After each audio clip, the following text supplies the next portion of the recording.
dilemparin lumpur, cuma 3 lagu diberhentiin. Diberhentiin langsung panitia. Nah, panitianya.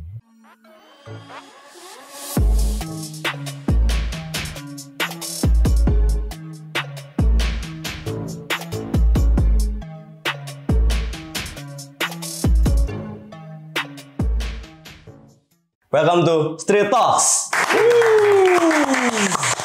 Oke teman-teman, balik lagi di Street Talks. Seperti biasa, kita kedatangan narasumber baru. Dan hari ini spesial banget. Kita udah kedatangan Eka The Brandals. Assalamualaikum warahmatullahi wabarakatuh. Waalaikumsalam. Apa kabar Farid? Baik-baik Om. Om, welcome to the room nih Om. Amin. Om, seperti biasa Om, biasanya kalau misalnya kita memulai suatu percakapan, pasti pertanyaan ini yang ditanyain. Apa kaps? Anjay, apa kabar maksudnya? Alhamdulillah, baik-baik aja, masih sehat lah. Sehat ya, ya. Dari rohani, raga, semuanya aman ya? Aman ya. Terkendali. Oke, teman-teman, hari ini kita akan ngobrol santai aja Om. Oke, gue cerita sedikit nih Om. Kan gue udah tahu nih mau interview lo kan, ya kan? Gue udah tahu mau interview lo, gue tuh sempat insecure. Kenapa tuh? Insecure. Jadi kayak apa ya? Kayak ketemu cewek. Iya, gue insecure, takut kayak apa ya? Riset yang gue cari atau apa nggak lengkap gitu Kak. Oh, iya. Soalnya apa? Soalnya kebetulan gue tuh gue tuh pas masa-masanya Kak Eka The Brandals ini belum paham dan belum mengerti dalam segi musik gitu. Apa mesti dipahamin sih? Iya, maksudnya belum dengar lah. Iya, gitu. Belum ngulik gitu. Jadi di sini gue pure mau dengar. Mungkin teman-teman juga masih ada yang belum tahu kisah baik dari Kak Eka sendiri, baik dari band The Brandals sendiri. Gitu. Oke, Kak Eka mulai dari pertanyaan pertama. Kita tahu kan Kak Eka itu adalah seorang musisi gitu. Cuma di balik Kak Eka ngeband dan lain-lain, Kak Eka kesibukan apa sih? Kalau hari-hari sebenarnya pekerja kantor juga sih. Pekerja kantor juga? Iya, pegawai gitu. Gua dari tahun 2005 ya, itu udah nyemplung secara nggak sengaja sebenarnya ke dunia periklanan. Oke, sebagai advertising agency di departemen kreatif. Awalnya dari graphic designer dulu, terus ke art director, terus ke group head-nya, terus akhirnya ke kreatif director-nya. Gitu. Oke, berarti sekarang as creative director. Di sebuah perusahaan atau? Di sebuah perusahaan agency, tapi juga kayak tadi kita ngobrolnya sebenarnya gue practically lagi nganggur sekarang. Lagi ada kondisi-kondisi yang tidak enak. Iya, semuanya orang pasti lagi struggle lah. Iya, pasti. Kondisinya lagi emang gak bagus. Semua orang ngerasain sih. Kayak benar-benar. Nah, berarti kayak itu sebelumnya sebagai creative director ya di suatu agency. Iya.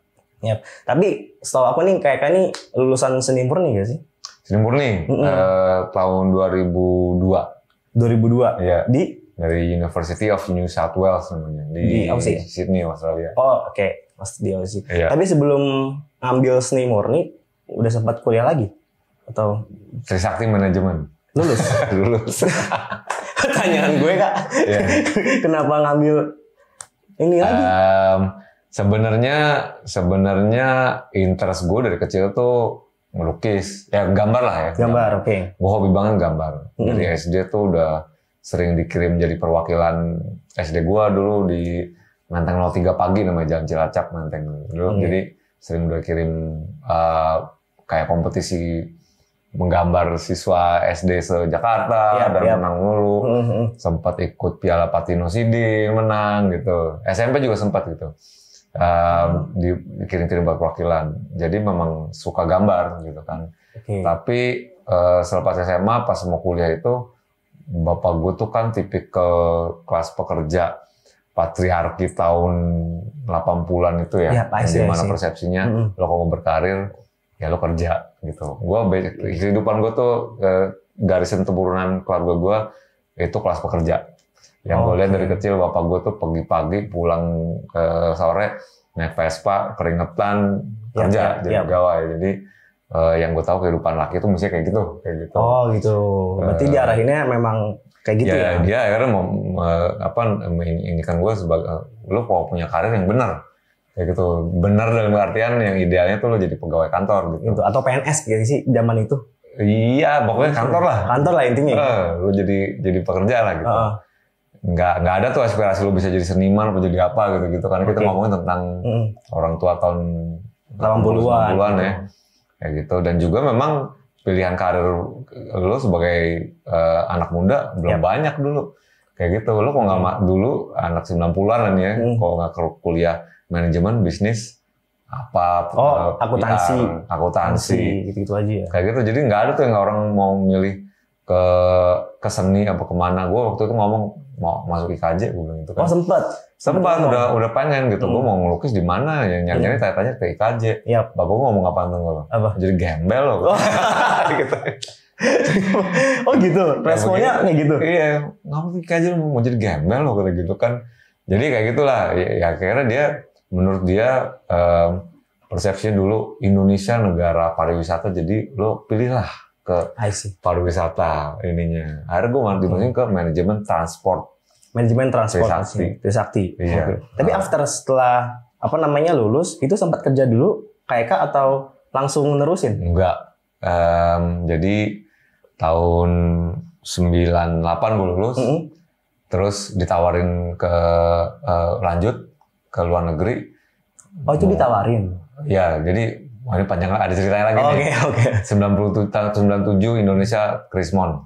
Krismonator. Bapak gue dulu bisnisnya periklanan. 98 apa 98? 98, sorry. 98. Iya pas gue lagi lulus kan. Bapak gue dulu dia perikanan. Dia orang laut lah pokoknya. Terus karena ekspor ikan keluar, penerimaan yang didapat dalam berupa dolar, kursnya. Iya, dolar melonjak, benar. Orang-orang sengsara, gue kaya raya dulu. Gitu ceritanya. Maksudnya ada dampaknya ada kelebihan kayak gitu. Bapak juga kita nggak ada yang perkirakan itu kan. Jadi ada dana lebih ditawarin gitu. Mau nggak kuliah di luar negeri? Apa nih gue bilang gitu. Ya manajemen lah gue bilang, enggak, gue jangan maksa gue ngelakuin yang gue nggak mau. Udah cukup nih 4 tahun. Udah cukup. Gitu. Karena ini beban tanggung jawab lebih besar lagi. Lo mau invest duit ke gue, mendingan lo biarin gue ngelakuin apa yang gue mau deh. Gitu. Akhirnya kayak sampai berantem, sampai gue ngabur dari rumah segala macam. Akhirnya ya udah deh, lo mau apa? Oh, finally akhirnya dia gitu menuruti apa keinginan Kak. Iya. Gitu. Berarti Kakak abis itu langsung bilang tuh gue mau ambil jurusan musik tadinya. Instrumental atau emang ada? Terserah instrumental apa. Cuma persyaratannya lo bikin komposisinya, dimainin pakai alat musik apapun itu, lo yang mainin. Dan yang terakhir ditulis notasinya. Yang huruf-huruf toge gitu loh, balok. Demi apa? Kayak gitu. Itu gue mati yang terakhir. Karena gue gak tahu lo SD zaman lo gimana ya. Kita diajarin sama not angka, bukan not balok. Oh iya. Kalau pendidikan musik. Bener. 1, itu juga 3, sedikit 5. Banget. Iya, gue masih ngalamin dulu pakai pianika dulu tuh ditiup pakai gini. Pakai angka, bener. SD tahun 80 lu ngalamin ya coba. Suling, dan ternyata angka bukan not balok. Gitu. Salahnya nggak salah juga sih, cuma maksudnya perbedaannya di situ mungkin. Dan gue dikasih tugas itu mati, gue nggak bisa nih gitu. Terus akhirnya gue nekat aja gue kirim dulu deh lagunya gue udah bikin sama temen, direkam pakai pakai gitar. Terus ditelepon, Pak ini anaknya udah lulus, cuma lu mesti bikin not balok ya nggak bisa, gue bilang gitu. Cari temennya ada nggak gini-gini. Akhirnya sampai hari H deadline-nya nggak ketemu ya udah gagal. Gitu. Itu ceritanya itu mengapa akhirnya Kak ngambil seni murni. Akhirnya ditanya lu mau apa deh gitu sama agen yang di sininya. Sama agen sananya. Kan ada agen perwakilan sini. Dikasih pilihan tuh sama beliau. Nggak pilihan sih, dia nanya lu ya mau apa. Gitu. Jadi gue ngambil desain deh kayak gitu. Tapi ternyata mahal-mahal. Ya. Bayar ininya. Iya, dengan budget yang bapak gue juga nggak cukupin gitu. Akhirnya apa gue lihat, gue ambil seni murni deh gitu. Sampai ngajinya lagi mulus serius loh katanya. Mau ambil seni murni mas katanya. Yakin nih katanya. Karena sepanjang dia berapa puluh tahun jadi agen perwakilan universitas itu di Jakarta, di Indonesia, nggak ada yang pernah ngambil seni murni. Satu pun Orang Indonesia. Mereka desain. Oke, di universitas itu. Universitas New South Wales. Perwakilan namanya Unisa Diguna namanya di sini. Oh, I see. Gitu. Terus ada temen gue Yako, rapper, dia jadi kepala sekolah, kepala universitas dari sekarang dia. Anyway, terus gue, ya mau di situ, gue bilang gitu. Persyaratan apa? Kembali ada persyaratan lagi. Harus bikin 10 piece karya pakai 10 teknik berbeda. Teknik dalam artian pakai pensil warna, cat air, akrilik, pensil. Oh, 10-nya tuh. Iya, dengan kolase kayak gitu. Tapi dalam satu gambar yang sama atau 10 karya. Beda-beda. Iya. Beda-beda. Portfolio, lu mesti bikin portfolio. Oke. Bikin lah gue kayak gitu, dikirim ke 3 universitas berbeda. Oke. Sekarang 3-3-nya keterima. Berdasarkan dari portfolio gue itu. Jadi difoto dulu kan. Jadi dibikin buklet gitu dulu, nggak ada kirim-kiriman email. Terus mau yang mana Mas, dibilang gitu. Wah, gue bingung. Tapi dikasih sama dia, yang ini nerima lo dengan catatan lo dapat beasiswa di tahun pertama, dia bilang. Oke. Universitas New South Wales ini. Oke. Salah satu favorit juga gitu. Kalau gue carain lo kesini aja gitu. Ya udah gue ambil gitu. Tahun pertama gratis. Berarti total kuliah di sana tetap 4 tahun atau 3 tahun? 3 tahun ya. Di sana kalau S1 bachelor singkat, ringkes, nggak kayak di sini bertele-tele. Iya, agak bertele sih. S1 4 tahun, lalu lulus. Kadang-kadang sampai 6 tahun. Oh, itu jadi cerita singkatnya tuh kenapa? Gitu, Riz. Nah, singkat juga panjang tuh ya. Iya, panjang sih. Sebenarnya panjang sih. Cuma maksudnya persingkat tuh. Dari udah S1, misalnya udah kuliah, tapi kuliah lagi kan butuh kemauan yang tinggi gitu. Karena emang basicnya kayak memang suka gambar dan suka seni. That's why mungkin kayak ambil tuh. Gue kayaknya dari kecil udah nyadarin kalau gue bisa gambar gitu. Dan relate juga gak sama pekerjaan sebelumnya? Relate ya? Yang sekarang? Iya. Ya pada akhirnya, bilang relate sih gimana ya? Yang penting visual base kan. Ya, oke. Terus lo masuk ke periklanan tuh kan kalau di kreatif cuma ada 2 lo milihnya. Iya. Lo jadi art base atau copy base. Copy base tuh copywriter. Oke. Atau art director. Yap. Kayak gitu. Atau graphic designer lah. Tapi itu visual atau copy itu aja deh. Oke. Kalau lo ke periklanan. Dan kayak ke gua ambil art base karena kan memang ya portfolio gue udah gambar. Yap. Itu pun gue nggak langsung jadi graphic designer, gue jadi visualizer namanya. Visualizer. Yang gambar storyboard artis. / visualizer. Awalnya itu dulu gue gitu, bikin storyboard buat TVC gitu. Jadi per frame sequence kejadiannya itu kayak gimana gitu.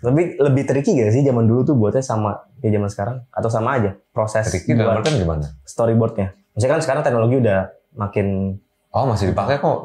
Storyboard sekarang masih ada mereka dan tenaganya masih sangat dibutuhkan. Makin mahal pula. Makin mahal emang ini ya. Per frame-nya gue dulu cuma dihargain 125.000, 150.000. Sekarang ada 500.000 per frame. Per frame. Wow.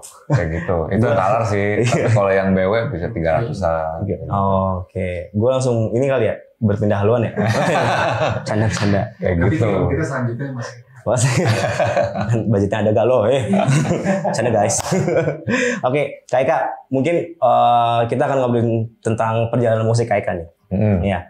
Awal Kak Eka kan ngeband sama The Waiting Room ya? Yeah. Waiting Room tuh tahun 94 malah. 94 terbentuknya. Terbentuknya 94. Oke, itu sama Om Buluk. Terus apa lagi? Ada, ya namanya juga pada kurang kenal deh kayaknya. Ada. Kita berenam dulu, gue Buluk vokalis, Irvano gitaris, dia sempat jadi manajer di Brandas.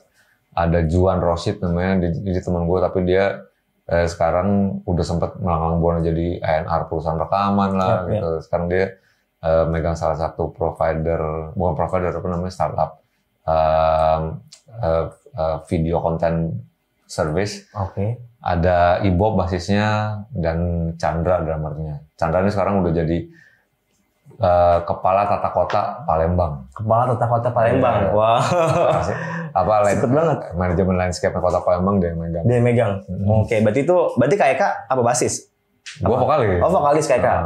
Di waiting room ya. Di waiting room ya. Tapi di Barnas juga vokalis sih, gua selalu jadi penyanyi. Oh, I see. Berarti Waiting Room tahun 94, terus mulai The Brandals tuh tahun 2001. Tapi sebelumnya The Brandals itu namanya The Motive. Iya, betul. Iya, tapi itu kayaknya belum di situ ya, pas The Motive ya? Pas The Motive gue belum di situ. Masih Mas itu, Edo ya? Iya, semua yang sekarang aktif lagi. Itu mereka semua dengan drummernya adik gue Ruli namanya. Iya, yang udah wafat. Gitu. Jadi itu The Motive cuma semua anggota Brandals tapi belum ada guanya. Oke, tapi proses pergantian itu tuh maksudnya siapa Kak proses pergantian Kak Edo ya? Kak Edo Walat yang sebagai vokalis awalnya. Iya, ke gue. Ke Kak Eka gimana tuh cerita? Itu dari sebenarnya mereka tuh udah mulai ngeband sebelum gue pulang dari Australia. Gue selesai itu kan 2002 ya. 2002. Mereka 2001 udah sering ya udah ini deh, udah sering ngeband. Udah punya lagu juga? Udah kalau nggak salah deh, udah ada demo gitu. Mereka tuh kebentuk karena baru aja sembuh pada Pakau. Oh iya, zaman-zaman dulu ada pandemi lain nama Jakarta, narkoba. Nah mereka baru aja sembuh, terus kayak slang ya pasti gimana slang? Nah, kan gambar sembuh juga sekitar era itu kan. Iya 2000-an. Terus ngeband lagi, terus dulu baru meledak kayak The Strokes, The White Stripes, baru naik. Tuh mereka ikut-ikutan lagi blues bass dan mereka rock and roll gitu, garage rock. Akhirnya mereka bikin versi sendiri. Dimana pas gue pulang lagi hot-hotnya tuh mereka ngeband. Lagi gencar-gencaran lah ya? Iya lagi ininya, lagi semangatnya gitu. Ya. Terus rumah gue tuh kayak tempat nongkrongnya anak-anak ini gitu. Nongkrong, terus gue perhatiin aja dari jauh tuh, perhatiin terus lagi pada ngeband nih gitu kan. Gue nggak tahu musik kayak gimana kayak gitu. Belum pernah denger juga. Belum pernah dengar, cuma bahkan datang latihan terus mabok rumah gue gitu, ketawa-tawa udah cabut aja gitu. Nggak lama tiba-tiba mereka si Ruli ngasih demonya. Nih kita bisa rekaman gitu. Keren. Anjing keren nih ternyata. Bagus ya gue bilang gitu kan. Cuma somehow kayak vokalnya nggak masuk gini ya, gue bilang, kok vokalnya nggak masuk si Edo ya, gue bilang gitu kan. Coba dilihatin sama gue deh, gue bilang gitu. Akhirnya gue ojok-ojok, gue iming-imingi latihan bareng, dan ternyata nyambung gitu.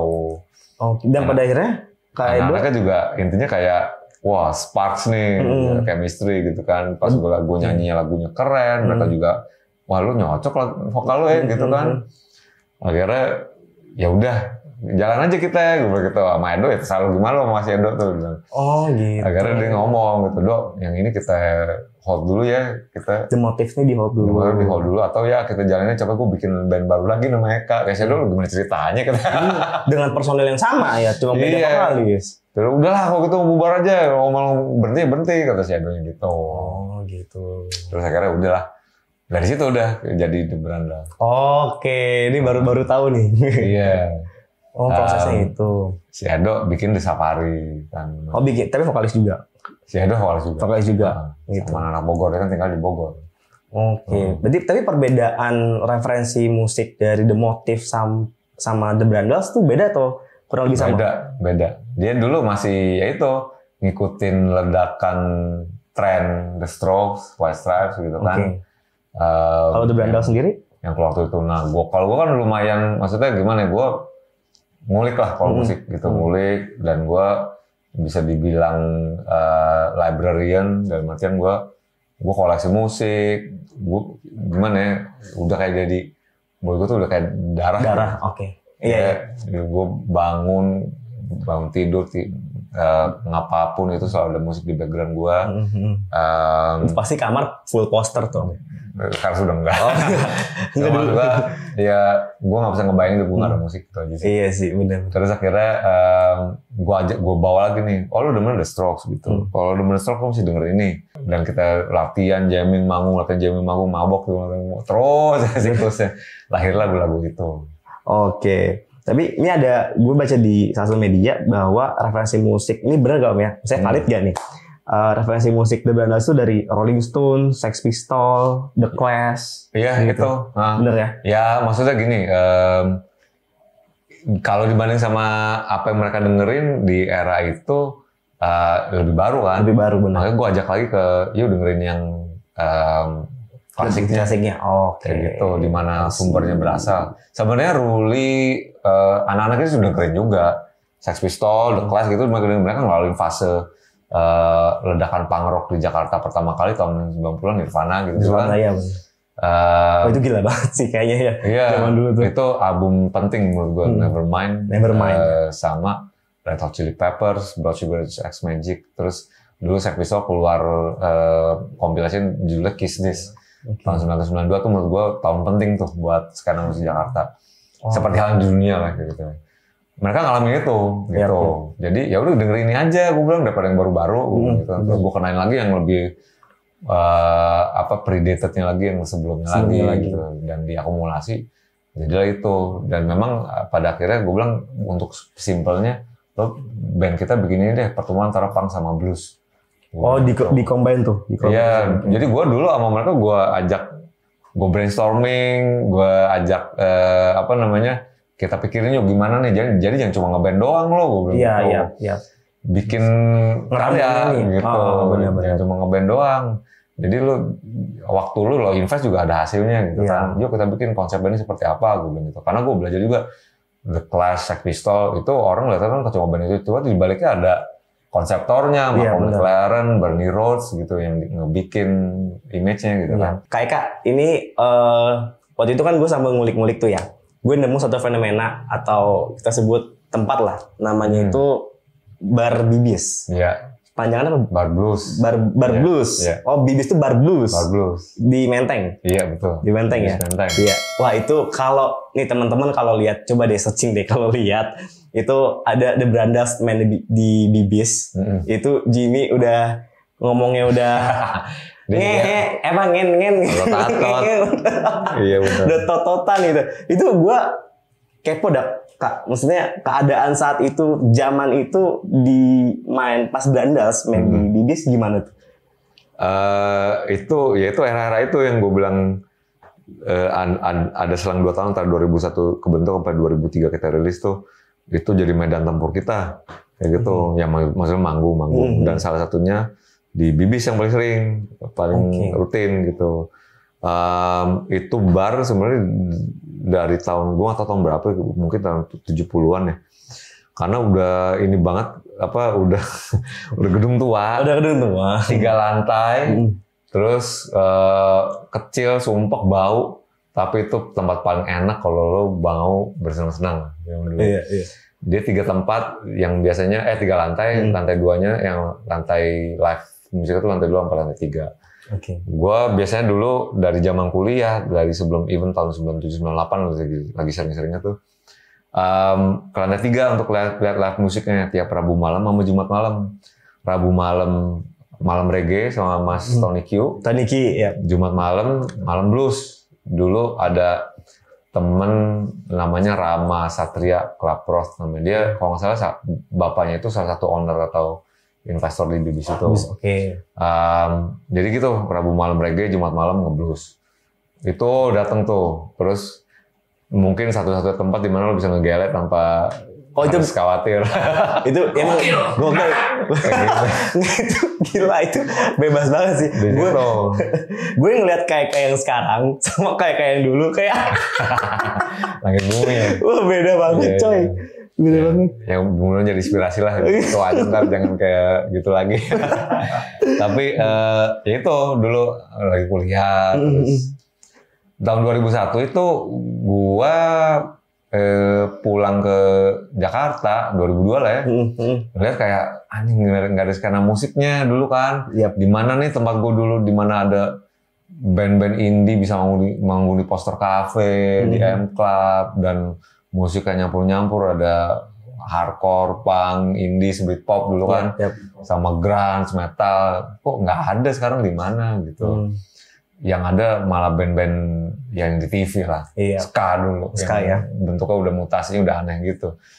Terus ternyata doa gue terjawab dengan ada orang-orang like-minded kayak gue yang ternyata punya pemikiran sama, dan gue diajak sama temen gue ke IKJ untuk nonton Malam Bakar-Bakaran namanya. Malam bakar-bakaran. Di IKJ tuh dulu sering bikin acara musik lah ya. Tapi di bakar-bakaran itu anak-anak baru, anak-anak yang baru daftar, anak-anak tahun pertamanya disuruh bikin acara buat seniornya dulu. Oh gitu.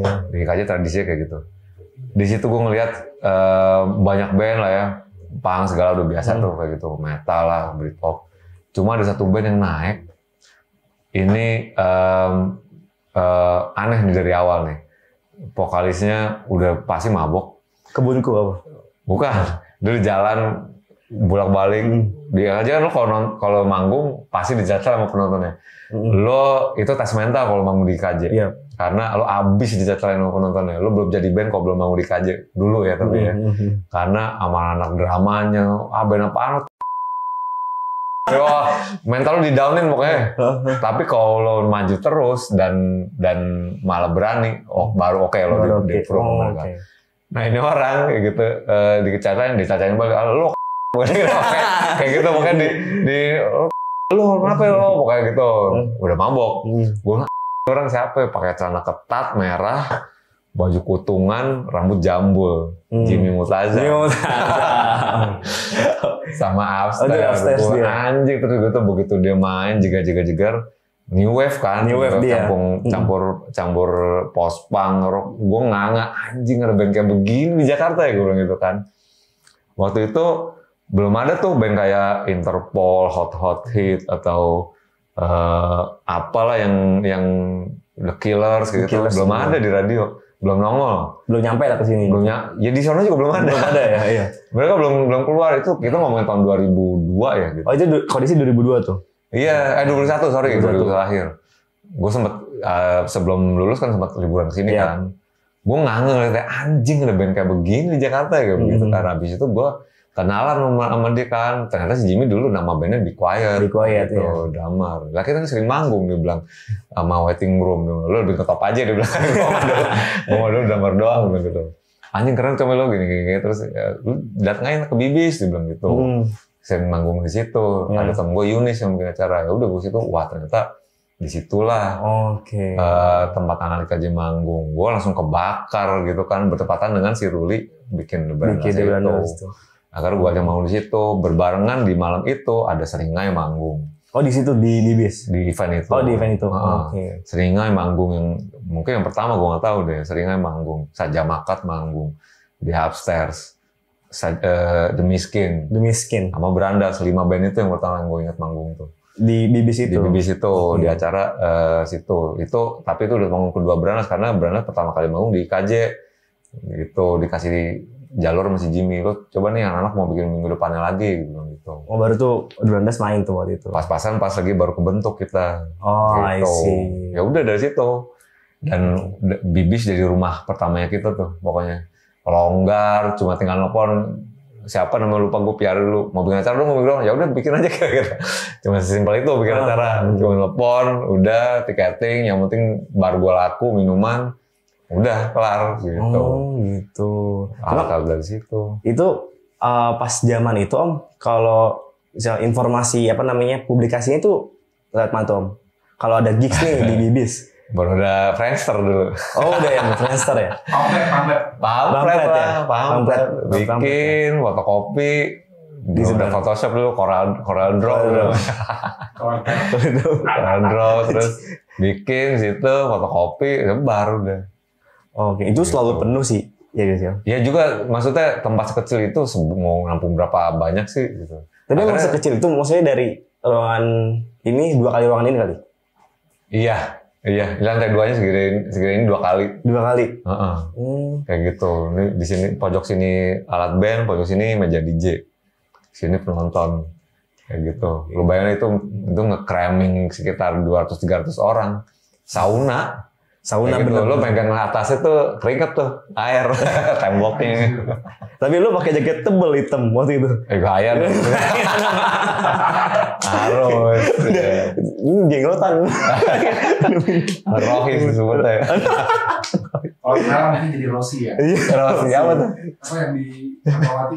Oh Rossi. Oh iya. Rossi masih, bener. Rossi masih sampai sekarang. Cuma lebih gede. Kayaknya kalau Rossi tuh. Iya, itu dia lebih gede sih.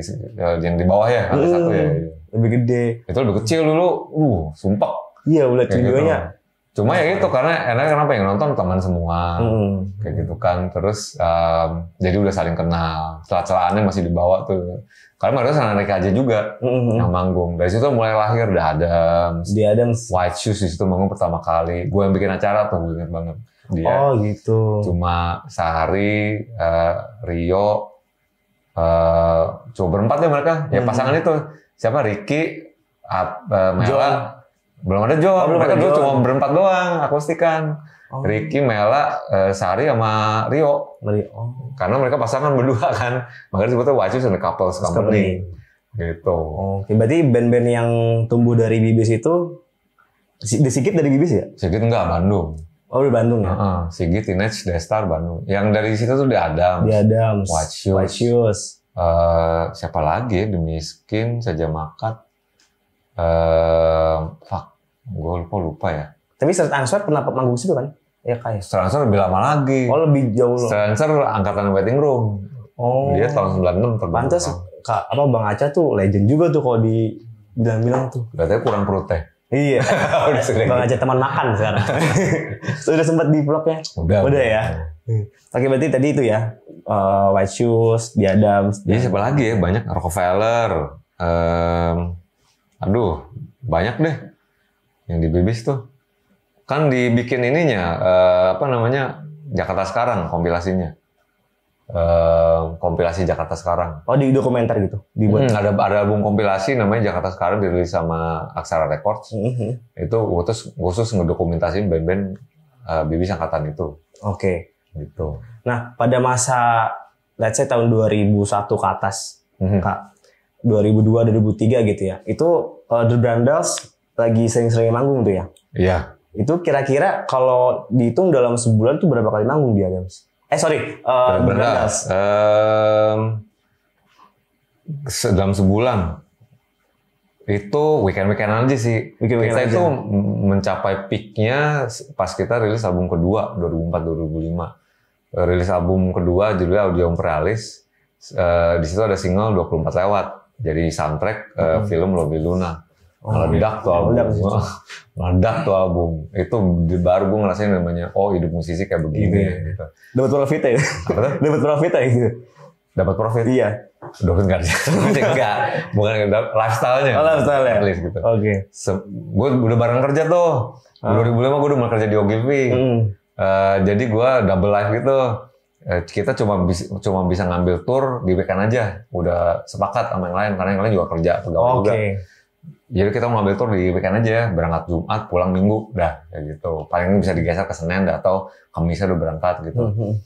Nah, waktu itu gue kecil pas SD ya, kayak Kak. Itu pernah satu lagu yang sangat melekat di dalam otak gue adalah lagu Superglad. Itu Satu.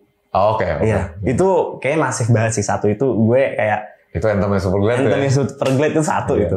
Nah, tapi kalau The Brandals itu jujur gue nggak pernah dengar, cuma gue tahu judul. Lagu itu Lingkar Labirin. Oke. Itu single pertama banget. Nah itu bukan anthem, maksudnya yang paling meledak The Brandals bukan itu malah ya? Single pertama banget. Dan klipnya yang bikin kita breakthrough tuh, karena klipnya dibikin The Jadugar sama si Henry Foundation, Gutan Electric, sama Anggun Priambodo namanya. Mereka punya kolektif namanya The Jadugar, seluruh kursus bikin klip-klip band indie. Terus mereka bikin Lingkar Labirin nggak pakai kamera begini, pakai kamera digital, stop motion gitu. Jadi mereka bikin kolase, jadi fotokopi digunting-gunting, digerak-gerakin, cepet beratus-ratus frame, baru dimasukin di post pro, dan jadilah klipnya Lingkar Labirin itu menang waktu itu penghargaan MTV Most Exclusive Artist. Nah itu di MTV Award juga menang Best Video, gitu-gitulah pokoknya. Nah itu gue yang denger tuh Lingkar Labirin. Dengernya. Ya itu yang breakthrough-nya kita itu. Nah tapi dari sepanjang The Brandals manggung kayak Kak, kan gue sempat lihat ada kayak lu manggung di mana gitu The Brandals ditimpukin. PL Fair. Iya itu gimana? Ceritanya tuh. PL Fair itu salah satu highlight juga tuh. karena itu pertama asli. Gimana ya? Itu batu loh, asli. Asli. Itu pertama kali PL Fair itu pensi terbesar ya, salah satu pensi terbesar. Pensi saat itu tuh yang paling gede kalau nggak pensi PL Fair atau Tarakanita. Kayak gitu. Mereka selalu mewah, gede, anak orang kaya semua isinya kan. Iya, sih. Tapi biasanya di sekolahnya. Nah ini pertama kali mereka ngebawa keluar di Stadium Lebak Bulus. Dia kayak gitu. Diundang lah mewah-mewah tuh. Pokoknya Naif, Pas Band, Dewa ada nggak lupa gue. Slang segala macem lah. Sampai 2 hari kan gitu. Nah kita manggung band kecil gitu kan. Nggak tahu siapa. Tadi suatu di jam 3 sore. Cuma karena molor, mundur, terus juga nih band apa sih ntar dulu deh gitu. Kita baru manggung jam 9 malam. Kemudian dari jam 3 jam 9 malam. 6 jam gue di situ. Kayak gitu kan. Udah bawa gerbong, minuman, apa namanya? sendiri. Tadi habis beli lagi. Gitu. Nembak seger, minum lagi, mabok lagi. Gitu. Kayak begitu 6 jam. Kayak gitu kan. Ada yang bawa boti lagi, dumuk segala macam jebret. Udah pokoknya chaos lah. By the time kita manggung udah hancur. Kayak gitu. Badan naik udah berarakan, terus kita manggung di sandwich antara setelah Bumerang, setelah pas band sebelum Bumerang, gitu. Wah ya itu emang kurang enak sih kayaknya. Jam riskan gitu, anak-anak fans itu udah di depan nungguin kan gitu kan. Pas kelar, pas band kelar, kita naik. Lah Bumerang fansnya udah di depan kan, gitu. Kita naik udah gitu, udah mabok segala macam. Ya kita biasanya manggung di Bibis kan, gitu. Teman-teman yang gue salah balik kayak gitu. Katanya lu gitu kan. Lah ini, wah band apa lu? Kayak begitu. Jadi udah tempur gitu kan.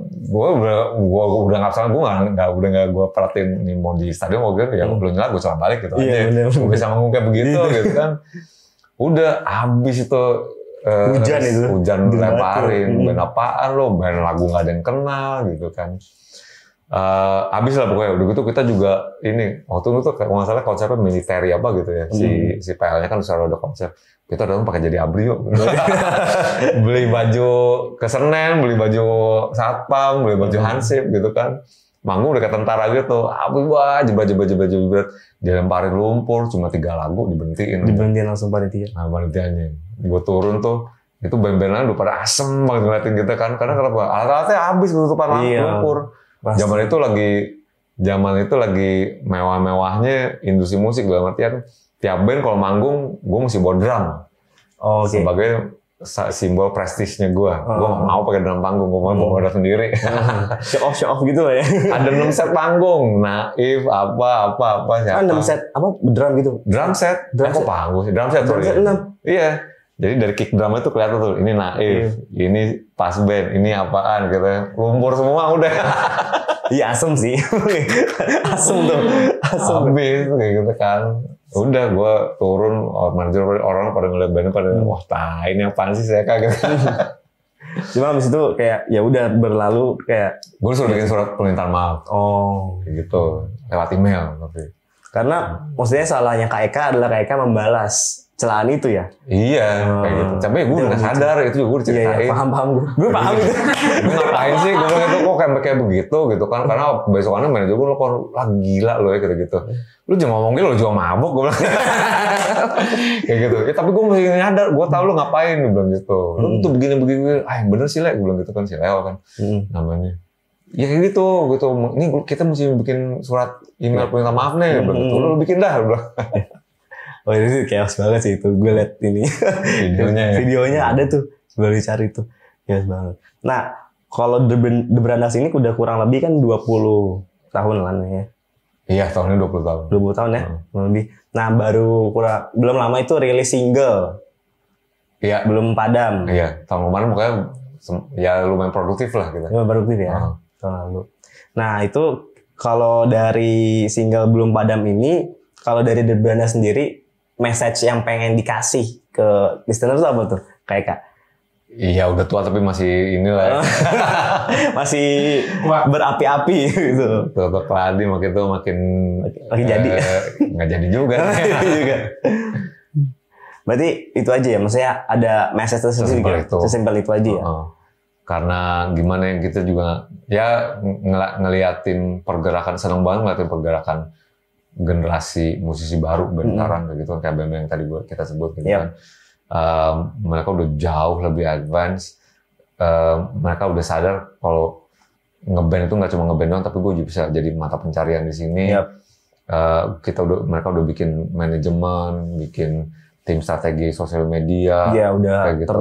Mereka udah tahu kalau band itu udah nggak cuma sebagai main doang, main dan berkarya, tapi jadi bisnis unit. Gitu. Makanya dipecahin sama mereka ada manajemen. Kita ngomong kayak KPR, mereka ada berita Palapa, berita angkasa, lupa juga manajemennya. Terus ada dibikin lini merchandising-nya, Fish, Saniter, ada apa Sundong yang ininya nama merchandising-nya, ada tim manajemennya juga, lupa gue. Jadi udah sadar, udah jauh lebih sophisticated kayak gitu dibanding generasi gua. Gue ngiri ngeliatnya, ngiri berarti bagus gitu kan. Makanya gue bilang kayak begini dong, gue bilang gitu. Udah jangan cuma tahu ngeband doang kayak gitu anak-anak. Gitu. Jadi plus senang juga ya industri musik udah makin seneng gue, seneng. Harusnya kayak begitu. Kalau nggak kayak begitu berarti ada yang salah sama generasi sekarang. Iya, setuju. Gitu. Nah, kira-kira kalau dari KK sendiri ngelihat industri musik kan udah berkembang nih. Ada banyak solois, band yang bermunculan. Kalau dari KK sendiri, solois dan band yang sekarang misalnya KK lagi senengin nih, itu apa Indonesia? Ada satu newcomers, produser / hip hop rapper namanya BAP atau Yosugi. BAP atau nama produser dia, nama rappernya Yosugi, nama produser Bab. Dia juga punya band namanya Bapak, band punk rock itu. Gue amazed banget sih sama talentnya dia, kayak gitu. Jadi karena dia bisa bikin musik udah kayak napas aja. Kayak gitu, kayak lo bikin Indomie, kayak gitu, ya bikin di Pro Tools, terus jabat-jabat itu jadi aja. Anjir, gue bilang kayak begini orang ya, bisa kayak begitu, kayak berak aja lo. Natural jadi, gitu. Jadi udah bagus, keren gitu. Levelnya tuh udah, kalau ngomong quality udah kayak lu dilepas, lu udah nggak tahu nih band luar apa Indonesia ya kayak gitu. Oke, I see. Nah kalau gitu. Solois cewek gitu? Atau solois cowok ya, cowok apa cewek? Gue kemarin baru aja ikutan host juga untuk salah satu program rokok gitulah. Mereka ngangkat talent baru. Ada satu musisi namanya John Castella. Dia folkis pakai gitar. Cuma ini beda nih orang karena kerasa banget nyawa kelas pekerjanya. Gue selalu stand up for working class karena gue berasal dari Marsinah. Gue berasal dari background keluarga gue udah keluarga miskin di Matraman. Gue tinggal di gang, lahir ke kemiskinan. Tapi bapak gue kerja keras sampai akhirnya kita bisa jadi keluarga proper lah gitu. Bukan proper juga sih, misalnya keluar dari lingkaran itu lah gitu. Tapi gue selalu punya empati dan simpati sama orang-orang pekerja. Kayak gitu. Ini orang ini kerasa banget nafas itunya kayak gitu. Genre musiknya maksudnya apa, blues? Folk. Lu nanti coba di Spotify ya, John Castella. Dia punya satu lagu judulnya Pengantar Bambu. Yang cerita tentang dia tinggal di Jatinangor, tiap pagi dia ngeliat tukang ngangkat bambu yang nganterin dijual ke pasar dari Sumedang ke Jatinangor. Kalau naik jauh banget, kalau naik motor itu bisa 2 jam. Kayaknya jalan kaki, bawa gitu ngedorong gitu. Yang produserin single itu si Rati gitu. Gitu. Lo mesti cek deh John Castella juga. Keren banget. Suaranya sama pop senja kebanyakan. Dia energik, passionate, suaranya distinct, serak-serak basah gitu. Gue ngeliat dia kemarin, anjing keren sih orang gitu. Jadi itu yang kemarin gue sempet perhatiin sih. Oke, kayaknya gue abis ini akan minta playlist atau referensi musik nih. Dari kayak langsung banget, langsung. Di Spotify gue ada kok ya. Oh iya, langsung ya. Kayak Anas nanti Gue masalahnya generasinya masuk gak? Iya sih, gue ada yang baru juga, gue ada yang baru. Enggak, minimal gue harus tahu lah. Minimal gue harus tahu. Kayak misalnya gue lagu gini deh, lagu Rolling Stone gue nggak masuk. Nggak masuk. Cuma gue harus banget tahu Rolling Stone. Iya. Uper ya. Iya. Bener.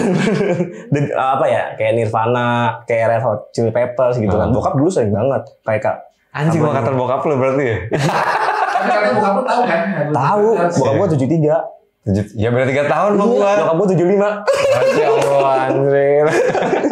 Makanya pas aku cerita, "Pak, aku mau interview The Brandas." Tahu gak? Tahu. Denger gak? Enggak, tapi tahu itu band udah lama itu. Gitu tahu. Ya ampun. Living legend nih. Langsung nggak minimal gitu dia. Cuma gue punya kayak perspektif kayak misalnya lo nggak harus jadi A, misalnya lo nggak harus denger A untuk menjadi si A, gitu. Jadi sesuai dengan tes lo aja. Cuma minimal harus tahu ini Rolling Stone bla bla bla bla gitu. Knowledge-nya aja gitu. Karena kalau misalnya genre musik yang kita nggak cocok dipaksain juga nggak works. Iya lah, nggak bisa kayak gitu. Jangan, ya lu jujur berdiri sendiri aja sih. Modalnya itu aja. Benar. Jangan lu buat kalau nggak suka juga nggak suka aja gitu. Apa dipaksain? John Mayer suka nggak apa-apa, John Mayer aja bebas. Iya. Lu pasti suka John Mayer kan? Terlalu sih. Lu kan suka Saiful Jamil. Ini jangan di boykot nih. Ini channel baru Pak, mohon maaf. Nggak apa-apa ya. Oh nanti clickbait aja. Kayak Kak, saudara saya Bu Jamil. Capek. Lu komedi ya lo. Oke, Kayak punya channel YouTube nih. Namanya Discuss, ya kan guys. Jadi Kayak ini punya channel YouTube namanya Discuss. Itu ngobrol, sebenarnya konsepnya kurang lebih sama Street Talk. Jadi ngobrol-ngobrol sama pekerja seni lah ya, content creator, musisi, mungkin sekarang lebih ke musisi kali ya, kayak itu boleh mampir-mampir tuh ke channelnya. Nah ini ada cerita juga nih sebelum masuk ke Discuss, katanya pernah pengen buat channel itu sama Buluk Superglad. Iya betul. Itu kenapa nggak jadi tuh? Karena kerja gue, karena nasib jadi pegawai itu tadi. Itu dari tahun lalu 2020 kan, lagi tengah-tengah pandemi lah pokoknya. Terus dia ngajakin gua, yuk bikin yuk, dia bilang gitu. Dia baru aja kembali lagi. Iya, comeback dia. Dia bilang, yuk bikin konten, kok ayo. Gue bilang, gue bantuin lah. Gitu. Gue salah satu yang percaya sama talent dia. Itu salah satu sahabat gue yang talentnya banyak banget sebenarnya si Buluk tuh. Gue percaya kalau dia ngomongin apa, dia pasti bisa. Gitu. Terus, ayo Bul, gue bantuin, gue bilang gitu. Cuma ya gue karena sambil kerja gitu. Plus di mana waktu itu tempat perusahaan gua kerja itu lagi struggle gimana ngadaptasi dengan kondisi karantina. Jadi waktu itu mereka nggak ada pemecatan, nggak ada pengurangan gaji, tapi beban si pegawai itu di press banget gitu. Lo tuh jadi 2 kali lebih lipat, gua kerja siang malam, tidur jarang kayak gitu. Jadi ya kayak begitu kondisinya. Ya gua nggak bisa nggak kepegang. Dia bilang, Jack, gue duluan aja deh, gitu kan. Ya udah Bu, nggak enak gue, karena ketahan gara-gara gue dong. Gitu kan. Akhirnya jadi tuh, dan ternyata, sukses nih gue. Iya. Lucu karena gue ngeliatin ininya, ya anjing keren juga, enak juga ternyata nge-interview. Gue kan ada background broadcaster juga. Gue dulu sempat siaran. Sempat siaran. Di MTV Sky, di Motion Radio, Automotion, di Trijaya. Dan gue juga ada ketertarikan ke jurnalisme juga. Gue suka menulis kayak gitu kan, reportase kayak gitu kan. Jadi gue ngeliat si Buluk itu asik juga ya, gue bilang itu kan. Cabul ya, jadi lebih luas dan lo nginterview teman-teman lo dan lo tahu sisi-sisi yang tadinya lo nggak tahu. Ya itu sih gitu poinnya kan. Sebenarnya. Ya itu kan dokumentasi hidup, dokumentasi sejarah sebenarnya. Terus jadi pengen juga, cuma gue siapa? Tiba-tiba ada temen, bukan temen sih, kayak orang di DM ngedonggor gua, fansnya Beranda, Aflah namanya. Bang, lu bikin ini dong, kasih Buluk, kata gua. Dia mau kebantuin, akhirnya dari situ lahirlah Discuss. Gitu. Oh gitu, jadi itu mulai tahun berapa sih? Tahun ini kan Discuss tuh? Discuss September 2020. Oh 2020. Udah setahun. Udah setahun ya? Oh udah setahun. Beda 3 bulan masih Buluk pokoknya. Genap setahun nih? Genap setahun, iya. Tanggal berapa? Tanggal 18 nanti. Oh iya. Ulang tahun nih, rayain dong. Kita diundang dong. Undang lah. Masih kebuli deh. Berarti udah udah berapa video tuh kayak Kak discuss? Aduh, udah banyak banget ya. Udah banyak ya? Sehari sebulan berapa kali posting? Kalau interview gedenya 4 interview setiap hari Jumat dulu. Cuma gara-gara PPKM kemarin jadi kita lagi adjusting lagi. Tapi sebulan 4 kali biasanya tiap hari Jumat. Tiap hari Jumat. Nanti ada bite size konten namanya, jadi yang kecil-kecil yang pendek-pendek gitu. Oh, segmennya sekarang baru discuss aja nih. Segmennya baru ngobrol si discuss ini ya. Belum ada konten lain di discuss. Belum. Bisa talk show lah. Talk show gitu ya. Iya. Oke. Nah, narasumber yang Kak Eka pengen banget tapi belum ada di discuss. Siapa? Iwan Fals. Iwan Fals. Ya, siapa sih yang nggak mau? Iya sih. Kan? Kemarin dia baru sama ini. Sama Soleh. Soleh iya benar. Iya. Bastard Soleh. Iya, kayak bastard. Iya, dia sama Faris RM. Nah, sama juga nama malah. Nah, ngomongin Faris RM, kebetulan gue punya fakta-fakta menarik tentang Kak Eka Brandas. Setelah itu nanti kita ngomong diskus lagi, oke? Ini fakta-fakta menarik nih, menyangkut Faris RM. Fans berat gue. Fans berat nih. Oke. Yang pertama, selain bermusik, pria dengan rambut poninya ini unik menekuni dunia seni, sempat kuliah di anjing dibacain. Benar. Nah, makanan yang paling disukai Eka Anas yakni sushi dan pizza. Apakah benar? Benar guys, valid guys beritanya guys. Ternyata nggak kocik nih berita. Sementara itu, rupanya vokalis band rock ini nggak suka dengan pete, jengkol, dan pare. Pahit. Bau lagi. Gue yang demen tuh, cuma kalau habis itu WC jadi ya lo tau sendiri lah. Iya, berarti itu valid ya. Kayak ya. Nah, Eka mengaku nggak bisa diam meski lagi gabut sekalipun. Ia lebih senang produktif seperti menulis lagu, otak-atik mainan, atau olahraga. Iya. Oh, Eka juga punya koleksi mainan coy. Iya gak sih? Gue kolektor. Iya kan? Action figure. Gila. Udah lucu kayak buku tuh gue. Nih rak nih, biasa buku nih. Perpustakaan ini nggak mainan semua. Iya. Itu udah dari tahun berapa sih Kak? Dari kuliah. Dari kuliah koleksinya? Karena ya tuh, ya gue besar di 80-an, gedenya nonton anime kayak foto gitu kan dulu kan. Film kartun lah gitu. Cuma karena gitu, kondisi ekonomi keluarga nggak ada duit buat beli mainannya. Akhirnya balas dendamnya pas udah tua.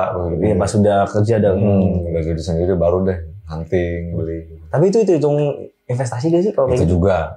Oh, ada unsur investment? Ada dong. Ada, lo beli sekarang 3-4 tahun kemudian tuh udah naik 20%. Oh sih, apalagi kayaknya dari dulu banget. Iya, gue dari yang kuliah ada beberapa yang lumayan pokoknya harganya. Iya sih. Gitu. Baik banget coy. Gila kayak buku. Oke, selanjutnya. Hanya satu musisi yang pingin banget Eka ajak kerjasama. Musisi itu ialah Faris RM. Yes. Dan tadi mention Faris RM, gue keingetan nih. Ya Eka mengidolakan pianis ini. Kenapa sih Kak? Menurut gue dia musisi paling progresif di tanah air. Dia nggak pernah settle dengan satu genre kayak gitu. Dia dari pertama keluar dari album Sakura. Itu tahun berapa sih? Dia seangkatan sama Om Krisya kan almarhum. Dia anggota geng Pegangsaan juga gitu. Walaupun dia masih agak mudaannya ya kayak gitu. Kalau geng Pegangsaan kita ngomongin Eros Jarot, Krisya gitu kan. Sanda Darusman nggak? Dengan siapa itu? Sanda Darusman bukan. Siapa? Om Joki, Surya Prayogo.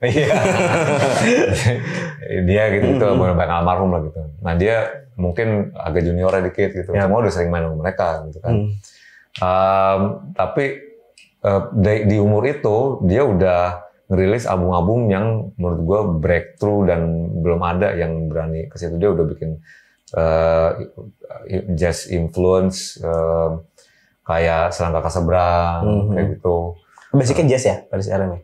Dia basicnya macam-macam sih. Semuanya. Macam-macam dia sebenarnya child prodigy. Dia tuh dari kecil udah bisa main gitar, main piano tanpa belajar. Gitu.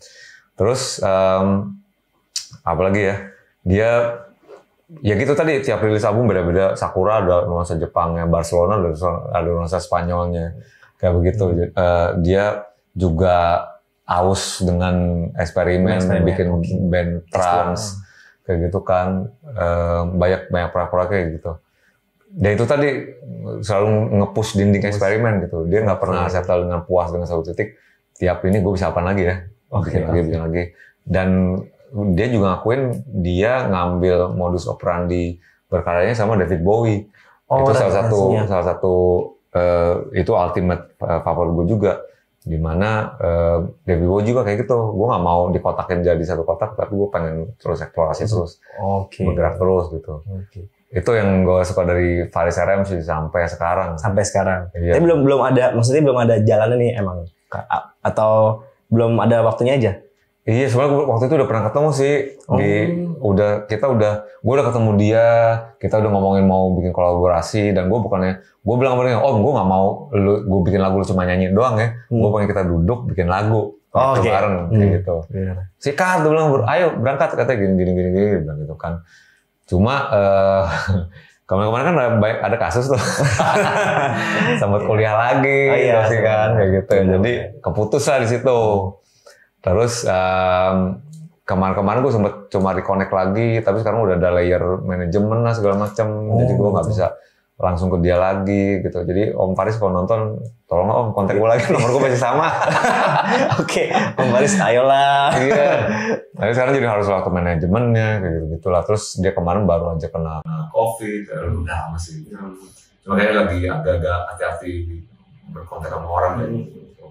Cuma kalau untuk Om Iwan Fals kemarin minta sama ini. Nggak bisa ya sama Om Solihun? Bisa sih, bisa. Gue dengar-dengar karena sekarang dia kan udah di-manage sama si anaknya. Siapa namanya? Aku lupa deh.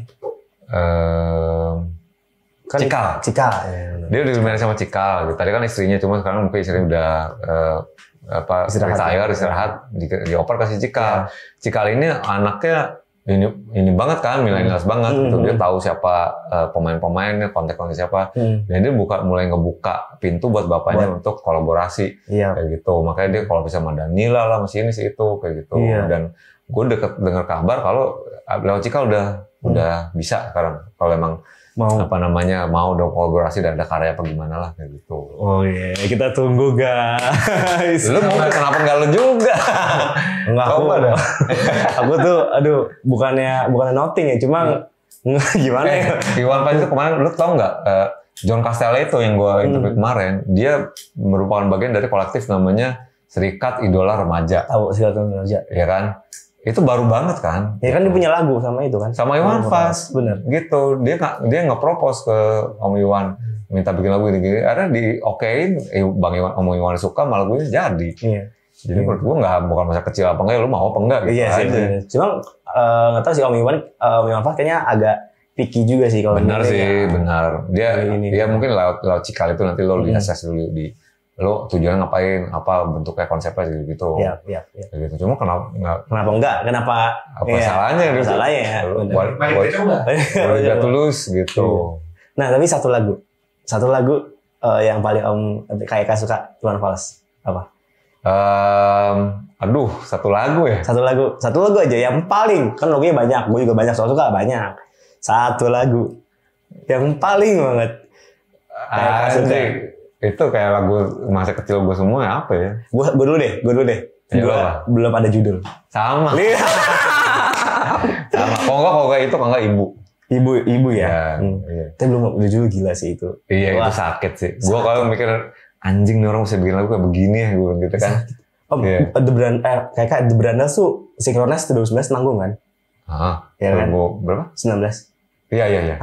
Ada Iwan Fals kan? Terakhir tapi dia. Yang nggak di-announce di rundown-nya. Betul. Tiba-tiba lagu pertama kan itu, Kak. Iya. Dia itu sering banget. Gue berarti di PRJ itu udah jadi anthem dia emang. Gue pertama kali live masuknya itu. Di situ. Pertama kali nggak ada di rundown.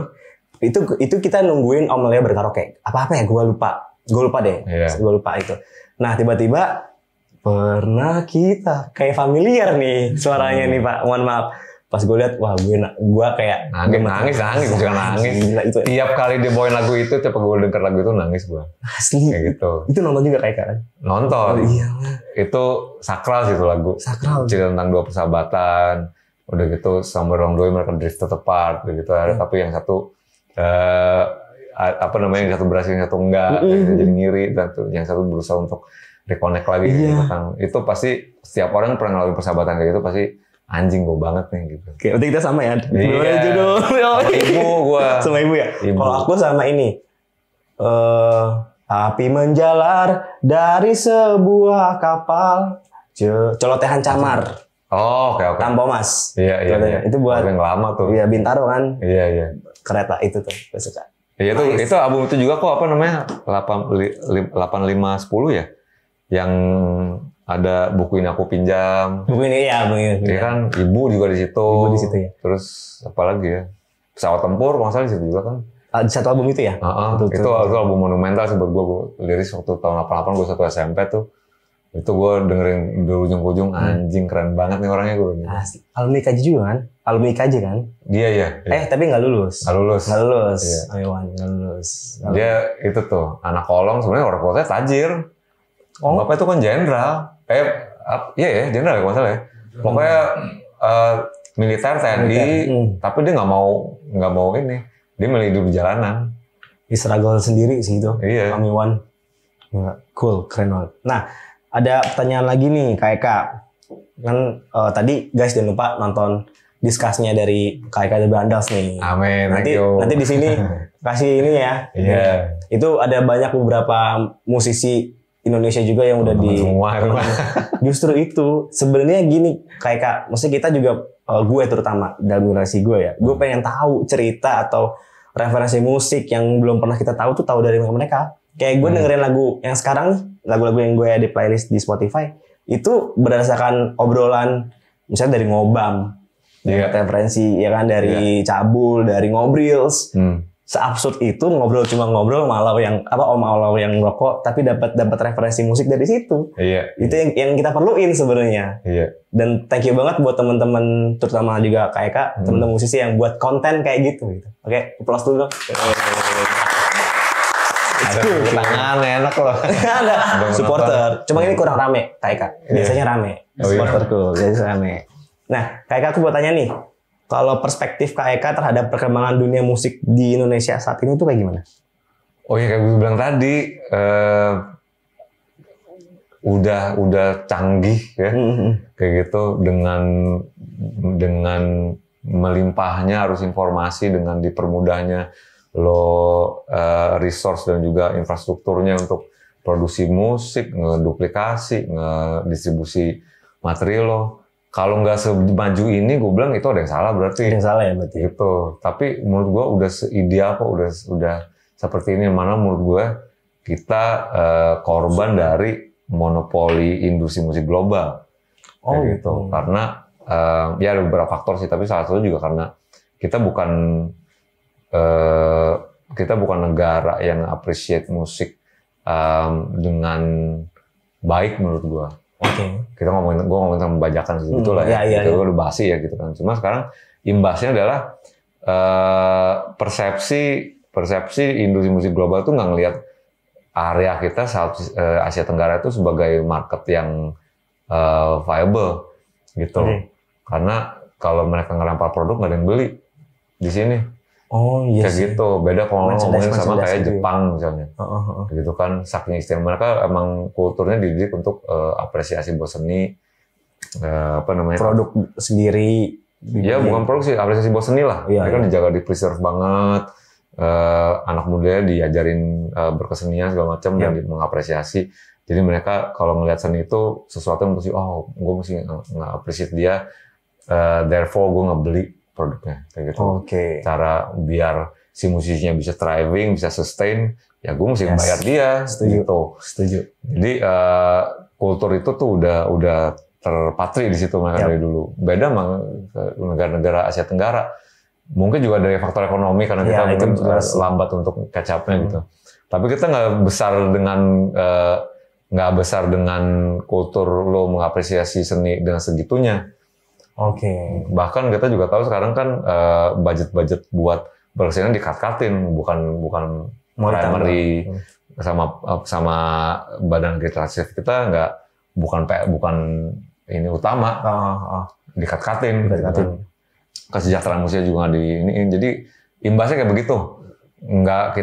bukan terbentuk sebagai market atau masyarakat yang punya daya beli untuk mengapresiasi musik sih. Gitu. Jadi mau sebagus apapun karya-karya anak negeri susah untuk nembus ke internasional. Walaupun sekarang udah banyak yang nembus ya dengan cara sendiri loh. Sigit, White Shoes, SID, siapa lagi Dead Squad, Burger Kill, semuanya sendirian. Mana ada pemerintah yang menolonginnya? Tokai. Gitu. Ya gue sih jadi belak-belakan aja. Ada emang ini ya lo tanya mana anaknya? Ada dibantu pemerintah? Kagak. Nggak ada, maksudnya dalam wadah atau bentuk apa ya? Kagak perusahaan rokok. Penyaluran gitu nggak ada. Perusahaan rokok yang bantu mereka, yang modalin. Gue mau nyanyi mereka lah ya. Gitu. Waktu itu Banda juga pernah manggung di Malaysia atau Singapura kan? Iya, sendirian. Sendirian itu. Sendirian dari label kita, Aksara Records yang bantuin. Oh. Kita ngurusin visanya itu buset dilempar di pingpong sana sini. Kesana minta duit, sini minta duit. Memang kayak gitu. Oke banget deh pokoknya deh. Jadi jadi serius ngomong. Nggak apa-apa. Gue baru kayak kemarin ada isu surat kaleng yang didarin ke musisi-musisi yang nyeritain fakta kayak kalau sebenarnya hak cipta royalti buat musisi itu bejibun, bener. Dan nggak no man's land, nggak ada yang diinin dan ternyata disalurinnya ke institusi-institusi pemerintah yang kalau mengedap situ 2 tahun itu dianggap punya pemerintah. Yang musinya disebarin ke musisinya lagi. Gitu royaltinya. Jadi ya gitulah. Kalau ini panjang nih. Cuma minimal sekarang tuh udah, misalnya ngomongin lagu tuh udah ada platform berbayar juga, streaming gitu. Jadi nggak download yang banyak. Gue ada isu juga sekarang karena Spotify nggak se-fair itu ternyata. Pembagiannya kan sekarang lo kalau mau Spotify kan lo ke agregator namanya. Iya, agregator bener. Lo cuma dapat 70%, Spotify motong 30% katanya. Kalau benar dan juga reportasenya nggak mesti lo korek-korek dulu baru dilihat di belakangnya. Oh jadi reportnya itu nggak sesuai gitu mestinya kayak. Iya, kita nggak apa yang dikasih sama mereka aja gitu kan. Cuma sekarang katanya udah ada, lupa gue. Karya anak negeri lagi, platform musik yang bisa, yang lebih, mereka cuma ngambil 5% nggak salah. Aduh lupa gue, pokoknya ntar coba lihat di akun Vice deh. Vice Indonesia. Itu ada, jadi dianjurkan untuk transmigrasi ke sana. Oh, oke. Gue juga belum cek sih kebenarannya, validnya gimana gitu. Oke. Nah, terakhir nih, Kak. Kira-kira Kak bisa kasih pesan nih buat teman-teman Street Talks di sini yang mungkin baru pengen terjun ke dalam dunia musik nih, mau bikin band atau mau project solo gitu. Ada tips-tips gak? Lakuinnya untuk musik yang jelas. Lu jangan lakuinnya untuk pengen ngetop, pengen jadi tiktokers, pengen jadi ngumpulin followers. Pengen gue jadi influencer nanti, jangan. Lu ngelakuinnya kalau cinta sama musik tulus kayak gue tadi kayak gitu, kayak lu bangun tidur nggak dengar musik pusing malah lo gitu. Iya benar kayak gitu karena ya udah dari dalam ini lu breathing, living, shitting music. Iya, jiwanya tuh nyatu gitu. Iya, dan lu ngelakuinnya karena lu cinta musik dan lu pengen ngekspresiin diri lo berkarya via musik. Urusan nanti lo mau jadi bagus apa enggaknya ya bikin aja dulu, bagus apa enggak jangan mikirin, lu bikin dulu. Jangan pikirin pertimbangan atau penilaian orang apa gimana. Iya, benar. Bikin menurut versi lo bagus, lo dulu ya, lo puas dulu. Benar. Lo puas, mainin ke umum, ke teman-teman lo aja dulu. Yep. Lagi nongkrong lah mainin, gue ada lagu nih, menurut lo gimana? Iya, benar. Dari situ dulu deh. Dari situ dia. Karena menurut gue setuju ketika lo buat karya itu untuk diri lo sendiri, terutama. Jadi jangan objektif awal itu muasin orang lain. Betul. Jangan. Jadi buat diri lo sendiri dulu, itu yang paling penting. Perihal nanti feedback dari teman-teman itu urusan kedua ketiga. Gitu. Iya, kayak lu kan fotografi nih ya, mulai fotografi. Lo kan nggak pengen jadi fotografer mesti beli yang jutaan kamera. Bener. Handphone aja dulu. Sekarang.